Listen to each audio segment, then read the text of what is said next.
to live a perfect and normal life. I've been having vivid nightmares. Why am I dreaming about drinking blood?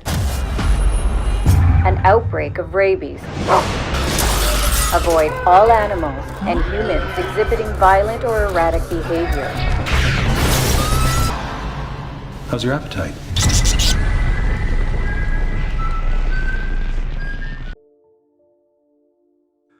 Кино маань киноны гол дүр болох гадаад ферхэндөө тийм ч сэтгэл хангалуун бус царай муутагаасаа болж ажил дээрээ байнга шоолуулж адлуулдаг. Роуз нэртэй дизайнер бүсгүй ажилдаа явж байгаа үйл явдлаар эхэлнэ. Роуз нүдний шил зүүхээс гадна царайн сэвх толб нөсөө ихтэй бас өөртөө итгэлгүй доожоогүй нэгэн байв. Ингээд тэр өглөө Роуз моциклтойгоо осолд орох шахснаасаа болоод ажилдаа хоцорч очиход дарга нь болох гүн тэр түүнийг загнан үгээр идэж харин бусад ажилчид нь Роузыг шоолон инээлддэг. Зөвхөн гүнтрийн хажууд зогсож байсан Челси хэмээх модель бүсгүй л инээдэггүй бөгөөд учир нь тэрээр Роузын сайн найз байв. Өдийн цайны үеэр Роузыг ганцаараа хоолоо идээд сууж байтал ажлынх нь Брэди гэдэг залуу ирээд түүнийг өнөө өрөө болох үдшилтэд хамт явахыг хүрдэг. Роуз олон нийтийн арга хэмжээнд оролцох дургүй учраас эхэндээ тэнэгэлсэн ч эцэст нь түүний саналыг зөвшөөрнө. Удалгүй найз Челси нэрээд Роузыг Брэдтэй хамт үдшилтэд явахаар басныг сонсон найзынхаа өмнөөс маш их баярлаж түүнд үдшилтэд өмсөх даашинд сонгож өгөхөр болдог. Ингээд оройн Роуз үдшилтэд явж Брэдтэй ярилцсан хамтдаа цагийг зугаатай өнгөрүүлнэ. Тэгээд тэр түр ариун цэврийн өрөө орохоор явхдаа ажлынхаа хоёр эмэгтэй хов бадж байгааг санамсаргүй сонсон үнэн хэрэгтээ найз Челси нь Брэдээс түүнийг үдшилтэд өрөхийг гуйсан болохыг олж мэддэг. Үүнийг сонсоод уурлаж бухимдсан Роуз ч найз Челси дээрээ очиод түүнтэй нүрэлдэхэд Челси үнэнээ хүлээх ба тэр Роузыг огт гардаггүй болохоор нэг ч гэсэн удаа сэтгэл санааг нь сэргээхийн тулд Брэдээс хамт үдшилтэд яваач гэж гуйсан гэдгээ хэлдэг. Ингээд үннийг мэдэж сэтгэлээр унсан Роуз ч тэндээс гарч гэрлүүгээ харихаар моциклтойгоо явж байх замдаа машинтай мөргөлдөн аимшигтай осолд орж ухаан алдна. Роуз эргэн ухаан орохдоо эмнэлгийн орон дээр сэрэх ба тэр маш хүнд гэмтэл авч 7 хоног ухаангүй комд байснаас гадна бүх бие нь битүү болттой байдаг. Ингээд эмч ирээд түүний нүүрнийх нь болтыг автал нүүр нь хүн харахын янзгүй аимшигтай муухай эрэмдэг болсон байх бөгөөд Роуз өөрийнхөө дүр төрхийг хараад маш их цочирдон гүн шоконд орно. Удалгүй Роуз эмнэлгээс гарч найз Челсийн түүнийг гэртээ авчрах ба тэр Роузийн эд зүйлсийг авчран хамт амьдрахаар болсон байдаг. Челси Роузд гэрээ танилцуулж Брэд тэр хоёрын асуудалд хөндлөнгөөс оролцсондоо уучлалт гуйгаад түр гадагшаа гарахаар явна. Өрөөндөө ганцаараа үлдсэн Роуз нүүрнийхээ болтыг тайлж аимшигтай болсон царайгаа хараад маш их сэтгэлээр унан гутарч гашуунаар уйлдаг. Нүүрнийх нь тал нь гинтсэн учраас тэр юмж идэж чадахгүй зөвхөн том тариу шиг зүйлээр амрууга шүүс шахаж хооллоно. Роуз хооллож дууссныхаа дараа мэйлүүдээ шалгаж байгаад нэгэн эмнэлгээс түүнийг эмчлэх санал тавьсан байгааг олж уншин өнөөх эмнэлэг дээр очиж үзэхээр шийддэг. Ингээд тэр найз Челситэйгээ эмнэлэг дээр явж очиход Буроус нэртэй эмчээр түүнийг уриалгахан угтан авч өөрийнхөө тухай танилцуулан энэ эмнэлгийг их нэртэйгээ хамт Роуз шиг хүмүүс туслах гэж байгуулсан гэж ярих ба Роуз ч эмчилгээнийхэн зардлыг төлж дийлэхгүй гэж санаа зовход эсийн туршилтын эмчилгээ учраас бүх зардлыг нь эмнэлгээс даана гэж хэлдэг. Роуз туршилтын эмчилгээ гэдгийг нь сонсоод аюултай байж магадгүй гэж эргэлзэж байтал найз Челсийн түүнд алдах юм байхгүй тушаад үз гэж ятгаснаар эцэст нь тэр эмчилгээ хийлгүүлэхийг зөвшөөрнө. Ингээд Роуз хагалгаанд орж Буроус эмч болон бусад эмч сувлэгч нар эмнэлгийн цагаан халаад өмсөхийн оронд яг л ямар нэгэн шашны зан үйл үлдэж байгаа аятай тод улаан өнгийн ховц өмсөж маск зүүн нүрээ халахсан байдаг. Улмаар тэд ямар нэгэн цэлцэг нүр шиг зүйл гаргаж ирэн Роузийн нүрэн дээр тавихад өнөөх зүйлч яг л антай юм шиг хөдлөх нь харагдана. Хагалгаа амжилттай болж Роуз хэд хоногийн дараа ухаан ороод нүүрнийхээ болтыг тайлж үзтэл үнэхээр итгэмээргүй зүйл болж нүүр нь буцаад хэвэндээ орж хамаг сорив нөсөө толб нь арилсан байх ба цээжин дээрх шахан хүртэл байхгүй болсныг хараад тэр ч маш их баярлан инээмсэглэнэ. Тэр харж байгаа зүйлдээ итгэж чадахгүй нүрээ ахин дахин тэмтэрч үзэсгэлэнтэй сайхан царайтай усандаа баярлаж байтал маш их өлсөн гэдсэн дуурах нь мэдрэгддэг. Улмаар тэр өрөөнөөс гарч тентхийн усан санд сэлж байсан нэг залуу дээр очин өнөөх залууг үнсэж байснаа өөрийн мэдлгүй уруулнаас нь цус гартал хазж орхидог. Маргааш нь болоход Роуз эмчийн үзлэгт орж өчигдрийн болсон зүйлийг зүүд гэж бодон энэ тухайгаа ярихад Буроус эмчч түүнийг тайвшруулад эмчилгээний зарим нэг гаж нөлөө хий юм төсөөлөх байдлаар илрэх боломжтой гэдгийг анхааруулan Роузд улаан шилтэй зүйл өгөөд эмээ сайн уугаад стресстгүй байвал бүх зүйл сайхан болно гэж хэлдэг. Роуз ч үүнийг сонсоод өөрийгөө маш хүчрэхэг болсноор мэдэрч байгаагаа хэлээд Буроус эмчид талархлаа илэрхийлнэ. Ингээд Роуз эмнэлгээс гарахаар болж найз Челситэйгээ уулзахад Челси ч Роузыг хараад танигдахын аргагүй өөр усныг нь гайхан найзынхаа өмнөөс маш их баярлаж түүнийг тэрвэрдэг. Хагалгааны ачаар Роуз нүдний шилж зүг шаардлагагүй болсон байдаг. Ингээд урам зориг ирч хүчтэй болсон Роуз шинэ хувцсны загвар дээр ажиллаж өөрийн зохион бүтээсэн даашин зав өмсөд найзтайгаа хамт үдшилтэд явах ба тэнд тэр босс Гүнтерттэйгээ таарахад Гүнтерт ч Роузийн өөртөө ихтэй байдал уралсан даашинз нь маш их таалагдж Роузыг шинэ коллекц дээр ажилуулахаар болдог.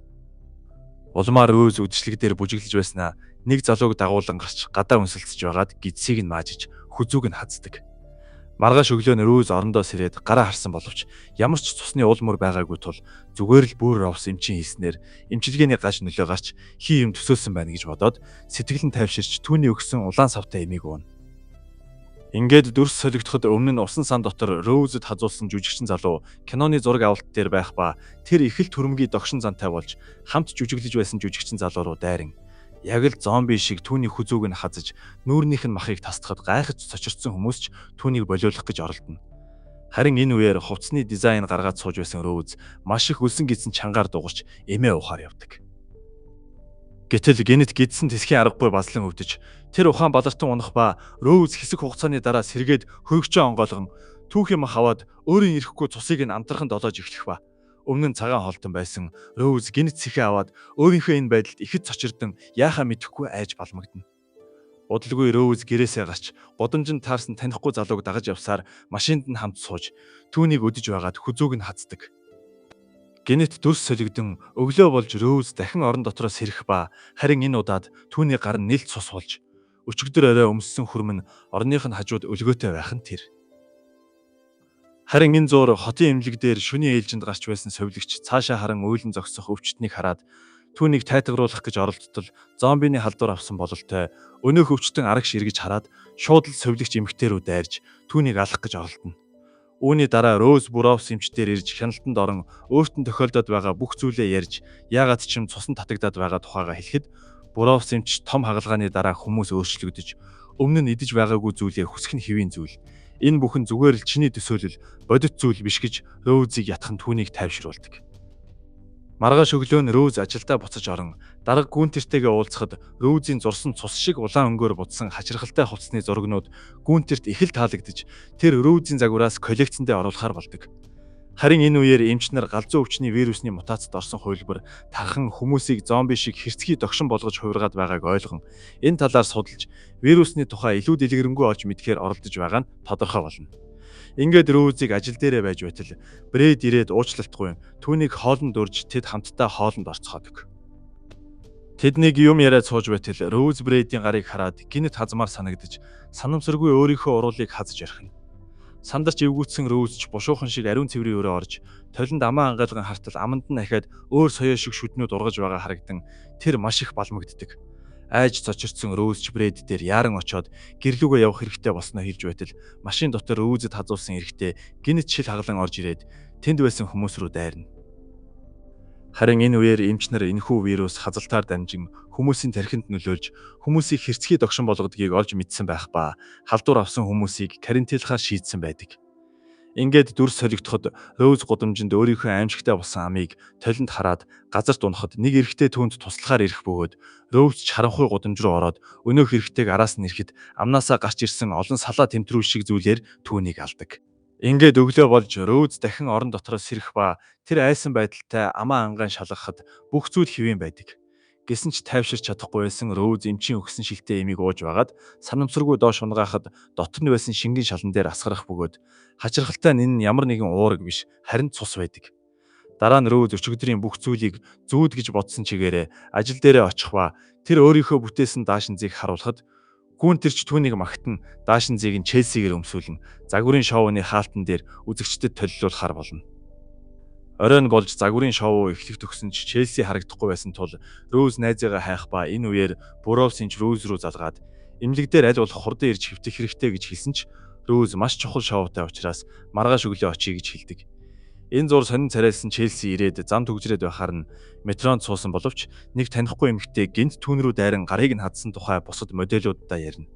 Дараа нь тэр шоуныхаа нүүр будалтыг хийлгэж эхэлсэн боловч түүнд хэдийнэ халдварын шинж тэмдэг ажиглагдаж эхэлдэг. Харин энэ үеэр найзаагаа ирснийг мэдээгүй Роуз түүнтэй уцаар ярихаар гадаа гарсан боловч гинт гидсэн тэсхийн аргагүй хүчтэй базалж өвдөн газар тэрийн унахад ойрхон явж байсан хоёр залуу ирээд Роузыг шоолон өдөж хоргоож эхлэхэд Роуз гинтл тэнтрүүлээрээ нэг залуу руу дайрдаг. Энэ үед Брэд гарч ирэн Роузын тэнтрүүлгийг бүтээн ямар нэг тариад түүнийг тэрэн тэндээс авч явна. Ингээд Роузыг ухаан ороход Брэд яаралтай эмчид очиж үзүүл гэж түүнийг ятгсан боловч Роуз загварын шоу түүний хувьд маш чухал байсан учраас татгалздаг.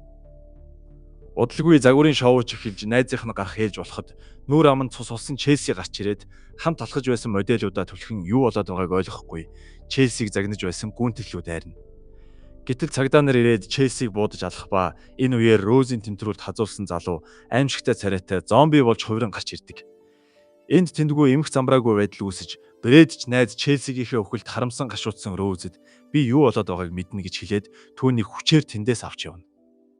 Удалгүй тэд ч Буровсын эмнэлэг дээр ирж түүнтэй уулзахад Роуз ч уйлагнан найз маань надаас болоод өгчихлээ. Энэ вирусыг би тараасан юм шиг байна гэхэд Буровс Роузээс чи бүх хүмүүсийг эдгээхэд туслахыг хүсэж байна уу гэж асуув. Роуз ч толгой дохино.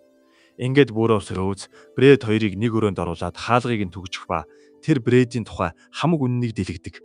Буровс Брэдэд Роузын тухай үннийг хэлээд эмнэлгээс гадуур Роузыг тагнуулахаар түүнийг хөлсөлсөн байсан ба сонирхолтой нийтлэл бичиж алдар хүндэд хүрэхийг хүсдэг Брэд ч зөвшөөрсөн байжээ.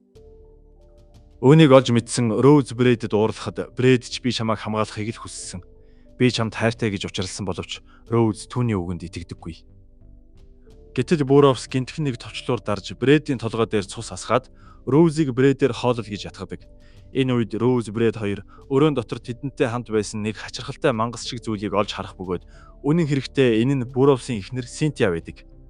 Буровс ч эхнэр нь хорт хавдартай гэдгээ мэдээд хүмүүсийг дараагийн түвшинд хүргэж мөнх амьдардаг болгох судалгаанд нь өөрийнхөө биеийг зориулж туршилтын туулайн болсон гэдгийг тайлбарлана. Харин энэ үеэр цусны үнээр авсан Роуз ч тэсхэ болж тэмтрүүлээрээ Брэд рүү дайран түүнийг алдаг. Дараа нь Роуз Брэдийн хутгийг аваад Буровсын эхнэр дээр очиж түүний тэмтрүүлүүдийг нь таслан олон удаа хутгаар дүрж алхад шилэн хаалгаар тусгаарлагдсан байсан Буровс чархаас өөр юу ч хийж чаддаггүй.